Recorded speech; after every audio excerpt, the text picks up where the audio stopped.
Howdy, howdy, y'all. It is another I Am That episode. Chapter 91 Pleasure and Happiness. That's right, 91. That means we are now, this is like, 10 chapters. That's it. And we'll be done with this series. It's been a long series, but so worth it. And like I said, I think it's been good to have these sort of, um, these reading these conversations, like just in this way I have been throughout this time span. I think it's been good for me personally, and I hope it will be good for you too. And hopefully, maybe you're in the future just binge watching all of these. I hope that services you as well. So, anyways, this chapter I would say off the bat, and yes, if you haven't noticed that, yes, I am now clean shaven, so hopefully that's not too distracting. Just my beard was getting too greasy and stuff, and I don't know, just need to let my face breathe. So now you see what my face actually looks like. Anyways, this chapter, speaking of pleasure, happiness, Maharaj does a really good job in this chapter, I think, in pointing out and reminding folks and just how temporary our happiness is in the way he points it out. At one point, he literally says, he talks about, where was it? He talks about, like, we're just like one bank problem away or one stomach ulcer away from, misery, from not being happy, which is, very true. And then he's talking about the sort of happiness that he's talking about, this true, sort of eternal, happiness that one gets from this sort of self realization that he's talking about. Now, this sort of happiness is not like a conditional happiness. It's not conditioned on, oh, things are going perfect in your life in every single way. It's just there because you're just exude that energy. You are one. You realize your oneness with all of this, or just as Maharaj would say, you looked within. So, anyways, like I say, that was a really interesting metaphor. I also there's another metaphor he used in here that I enjoyed a lot. Um, he talks about he says in response to the questioner, he says, "Then why are so few liberated people in the world?" Maharaj, in a forest, only some of the trees are in full bloom at a given moment. Yet every one will have its turn. So, like I said, I really liked that metaphor. Really, really, I thought that was a really good of kind of explaining it. Like, yes, you see these enlightened people, these people who are bloomed. It's because their time has come. Their time has come to be bloomed. But your time will come too. So you have the desire, and you're actually pursuing this path. And you're actually being serious about it. This, like I say, it's a very good chapter. The questioner in here even says at one point, "I do not think I am fit for yoga." And I love how Maharaj responds to this. What else are you fit for? All your going and coming, seeking pleasure, loving and hating, all this shows that struggle against limitations, self-opposed or accepted. In your ignorance, you make mistakes and cause pain to yourself and others. But the urge is there and shall not be denied. The same urge that seeks birth, happiness, and death shall seek understanding and liberation.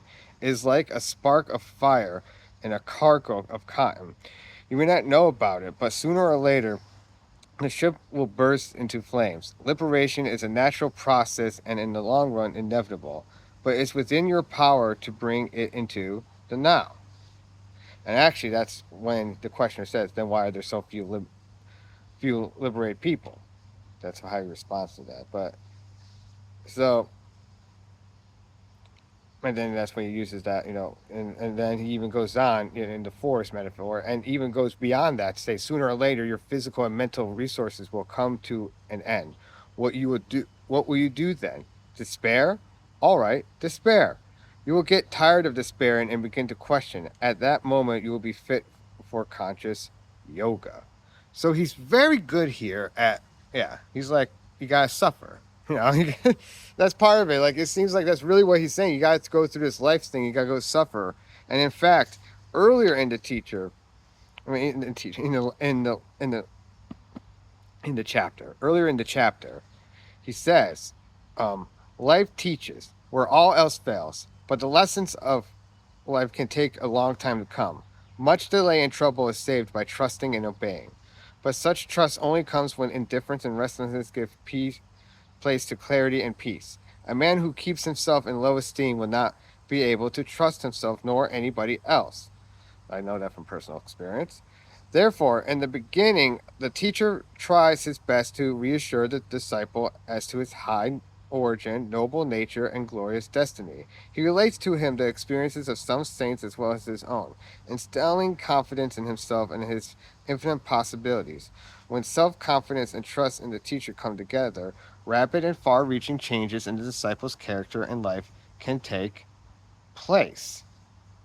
And of course, that's what, and then, well, I found, I always find it very interesting when the questioners kind of give confrontational, because the questioner, says, "I may not want to change. My life is good enough as it is." Maharaj, you say so because you have not seen how painful is the life you live. You are like a child sleeping with a lollipop in its mouth. You may feel happy for a moment by being totally self-centered, but is it enough to have a good look at human faces to perceive the universality of suffering? Even your own happiness is vulnerable and short-lived, at the mercy of a bank crash or a stomach ulcer. It is just a moment of respite, a mere gap between the two sorrows. Real happiness is not vulnerable because it does not depend on circumstances. And see, that was what I was talking about earlier. Was when he said the bank, like that really hit me, really, really hit me. Because for me personally, right now in my own life, I've been feeling all right overall. I've been having, you know, I've had my personal ups and downs and blah blah blah. But I've been feeling pretty all right, and especially because a lot of it is spirituality. And it does get weird when your life, like secularly, is going a certain way, but despite that, you can still appreciate happiness and existence and love and all this stuff. I mean, I'm not perfect at it. I still have, my days and whatnot, but it's definitely a lot better. And like I say, I think a lot of it is like this. It's when you're tapping into, that's how you know you're kind of tapping into something deeper, something, you're when you're really looking within and you're seeing something that's much more, universality, as you would say. But yeah, so this chapter is a little bit on the shorter side once again. Yeah, like 4 or so pages, not even, because like the last page is just only like half a page. So, but it's very jam packed. I think most of these. I mean, I could if I wanted to go for what's the best quote, I would just pretty much have to read the whole chapter. It's one of those sort of chapters because it's really good. It, especially in the beginning, I found even really interesting too of it because they end up talking about offing oneself because I know YouTube doesn't like that word, um, and that was very interesting because how Maharaj talks about it is a lot different than you might think. Because mostly we're always very just anti. You can never ever ever do that, which I think it's definitely always a last resort. I mean, now they're talking about like someone being terminally ill and stuff, so that's why it's brought up. And so, obviously, in that context, it's very different, right? Especially because this disease is supposedly incurable, and the friend is like, "Well, no, let's try some like Western, or I mean not Western, Eastern, alternative, whatever sort of stuff. You gotta try something." So, but this person's, was just like, "No, I just don't want to deal with the suffering anymore." So, which obviously I think is very understandable, right? Like that's, I mean, it's very different than just being like, "Oh, I'm sad," or whatever.